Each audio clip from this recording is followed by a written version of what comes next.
Salve, salve, guerreiro, guerreira, tricolores em toda a terra. Bem-vindos ao canal Flutebol. Esse é o vídeo de análise do jogo 2 para o Fluminense, 2 para o Internacional, na noite de ontem, pela Libertadores no Maracanã. Eu estava lá, lancei um vídeo que está passando em algum lugar aqui no card, desde a chegada no Maracanã, chegada no metrô, ali a movimentação inicial, movimentação também dentro do Maracanã, desde a hora que eu cheguei até o momento da entrada dos times em campo. Então, se você não assistiu, assiste, está passando em algum lugar por aqui. E quero pedir sua inscrição aqui no canal, deixa o like no vídeo, ativa as notificações e compartilhe o vídeo com seus amigos através das redes sociais. Traga mais um tricolor aqui para o nosso canal e fortalecer o nosso trabalho. Beleza? Bom, recado inicial dado. Fazendo essa análise desse jogo de altíssimo nível, foi um jogo muito bom. Óbvio que o placar não era o que a torcida tricolor desejava. E vale fazer uma ressalva inicial que eu vi até jornalista de canais importantes, jornalistas que eu até admiro bastante, falando de construir placar de 2-0, 3-0, que placar mágico seria 2 ou 3, quando eu acho que para uma semifinal de Libertadores, enfrentando uma equipe que não é uma equipe ruim do Internacional, eu acho que o mais importante era vencer o jogo, para, em segundo lugar, a gente pensar em aumentar o placar. Para mim, acho que enfrentar o Internacional não é enfrentar o Olaria, com todo respeito ao Olaria, mas é uma semifinal de Libertadores para ter muita gente que tem voz sobre o Fluminense, muita torcedor,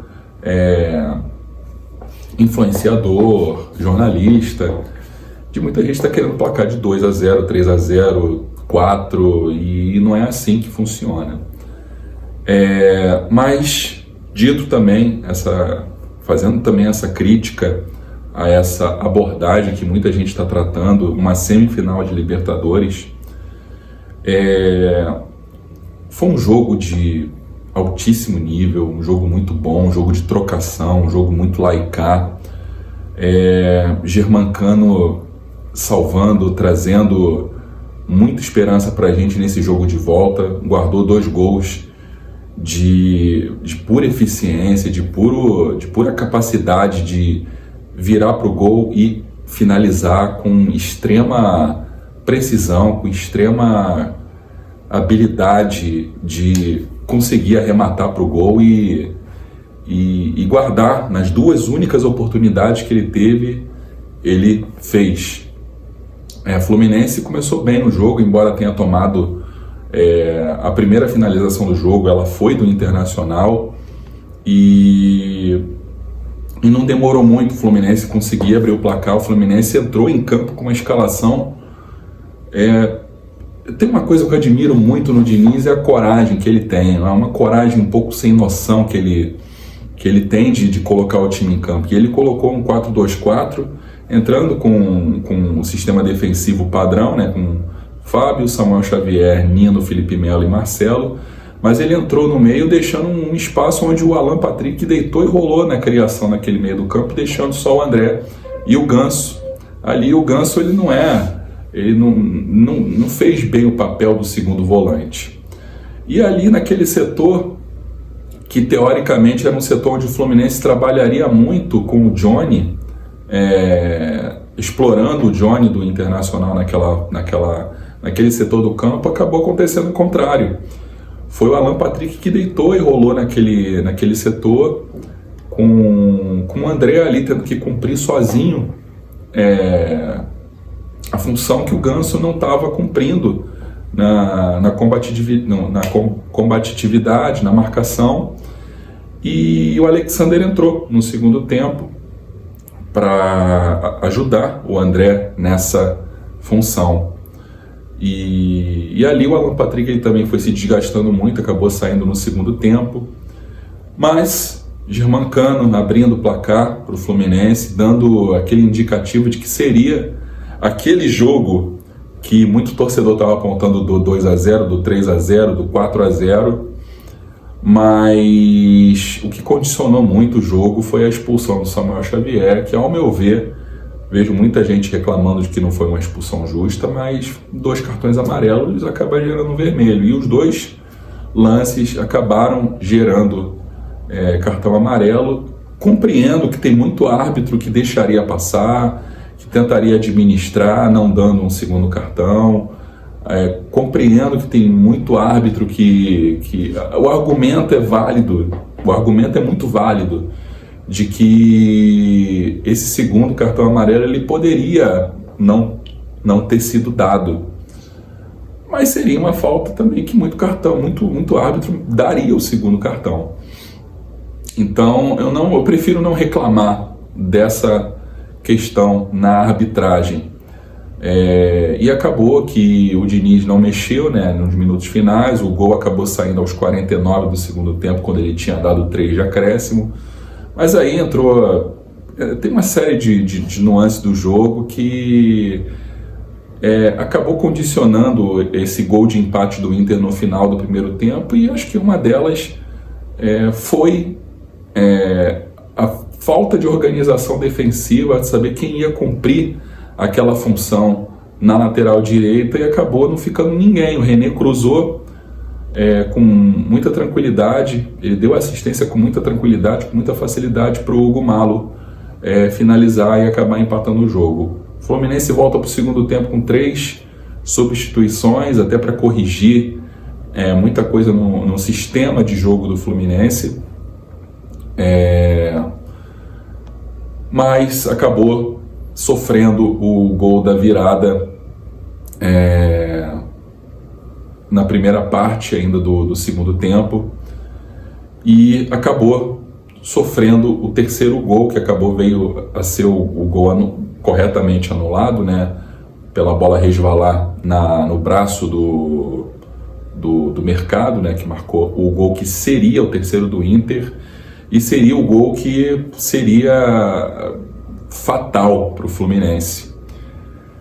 E aí houve a invalidação do terceiro gol do Inter, e diga-se de passagem, o gol do Alan Patrick foi um gol muito bonito, foi bem na minha frente, ali no setor norte. Foi um gol, enfim, foi um gol muito bonito do Alan Patrick. E quando o terceiro gol do Inter ele foi invalidado corretamente pela arbitragem, a torcida, nesse intervalo de tempo que o gol foi marcado até a invalidação do gol, foi um momento que o Maracanã calou, a torcida entrou num estado de transe, de tentar entender o que estava acontecendo naquele momento, e voltou para o jogo. A torcida do Fluminense recolocou o time no jogo quando o gol foi invalidado. Aí a torcida empurrou o time para correr atrás do empate e conseguiu, com o Germancano, depois da cabeçada do Nino, né? E no primeiro gol também acabei não falando sobre o primeiro gol, mas foi maravilhosa também a roubada de bola do John Arias, acionando o John Kennedy, dando uma assistência maravilhosa para o Cano marcar o primeiro gol. Perdoe por eu não estar falando as coisas na ordem cronológica, né? Mas eu prefiro fazer assim, num contexto mais de bate-papo, mesmo que seja em momentos não cronológicos do jogo. Mas estou pontuando agora aqui também essa roubada de bola sensacional, né? E não foi uma roubada de bola só do John Arias, que roubou umas 4, 5 bolas ali do René, que foi o elo fraco, o elo frágil ali da defesa do Internacional. Então o Fluminense poderia ter explorado mais o lado do René. E, enfim, o Fluminense conseguiu o gol do empate numa reta final do jogo, foi num momento onde a torcida empurrou muito o Fluminense, foi um momento que a torcida mais cantou alto, que mais participou do jogo, e com o apoio da torcida do Fluminense conseguiu empatar o jogo, conseguiu se manter vivo. Ainda tem jogo, ainda tem mais 90 minutos a serem jogados. Vamos para Porto Alegre, vamos para o Beira-Rio sem o Samuel Xavier. Provavelmente o Guga vai ser o substituto natural do Samuel lá no Beira-Rio. E vamos ver o que o Fernando Diniz vai aprontar na escalação, porque a gente estava contando muito que o meio viria com André Alexander, Ganso, mas e a dúvida seria, né, se ele entraria com Ganso ou com John Kennedy. Ele acabou entrando com os dois e deixou muito espaço ali pro Internacional trabalhar no meio, e vamos ver se ele consegue corrigir essa fragilidade. O Fluminense não precisa sair para o jogo com tudo no Beira-Rio. O Fluminense precisa de um gol e não tomar nenhum. A gente precisa de um gol para a gente chegar nessa sonhada final da Libertadores. E eu estou fazendo esse comentário de uma maneira muito ponderada, tentando equilibrar ao máximo o emocional com o racional, para que a gente tenha alguma lucidez para ir para Porto Alegre e buscar essa classificação, que é muito possível, muito possível, muito possível. E a gente contando com um ataque iluminado, como a gente estava ontem, com o Cano iluminado como estava. O Cano não estava pendurado, ele vai para o jogo. Foi noticiado também que o Cano, pouco antes do jogo, né, durante o dia, ele estava com uma indisposição estomacal. Então, em algum momento, ele virou dúvida para o jogo, mas ele acabou indo para o jogo e arrebentou com o jogo. E vamos contar muito com o Cano, com Arias, com John Kennedy, que a gente não sabe se ele vai ser opção para o segundo tempo, se Diniz vai entrar com o Kennedy no primeiro, se ele vai tentar aprontar alguma surpresa, como ele aprontou ontem na escalação, na forma de jogo. E vamos para Porto Alegre com o desfalque do Samuel Xavier. É um desfalque significativo, mas vamos tentar buscar essa classificação. Como eu disse, a gente precisa de um gol para avançar para a final. Vamos ficar ligado também, hoje tem Palmeiras e Boca Juniors na outra semifinal da Libertadores, e quarta-feira a gente vai em busca dessa vitória de 1-0 que seja, para avançar para a final. Beleza? Bom, se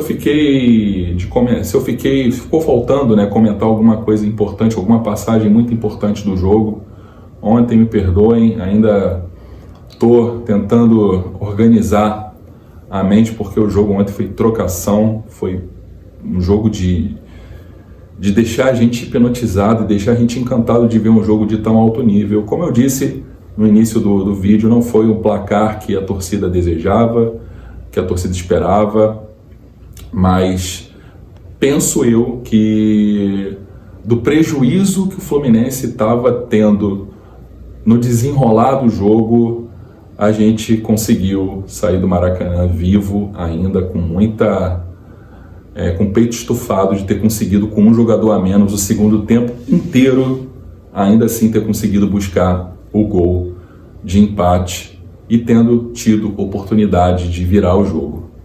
Beleza? É isso. Ao longo da semana vou trazendo mais informações, mais notícia, mais comentários a respeito do jogo de volta no Beira-Rio. Vou tentar encontrar algum canal de algum colorado que deseje fazer alguma live, trocar essa ideia. E sábado tem Cuiabá e Fluminense pelo Campeonato Brasileiro, e vou trazer também tudo sobre o jogo Cuiabá e Fluminense pelo Campeonato Brasileiro. Tendo informação sobre o jogo, escalação, se Diniz vai poupar time, se vai com time reserva, se vai botar os titulares. A gente ainda não tem uma noção de que vai ser feito no jogo contra o Cuiabá pelo Brasileiro, que é importante, não é um jogo qualquer. A gente precisa também concentrar energia no Campeonato Brasileiro. Eu acho ingenuidade depositar tudo na Libertadores e esquecer do Brasileiro, beleza? Vamos lá para sábado, Cuiabá e Fluminense, quarta-feira, o jogo de volta da Libertadores. É isso, deixa o like no vídeo, inscreva-se no canal e ativem as notificações. Saudações tricolores.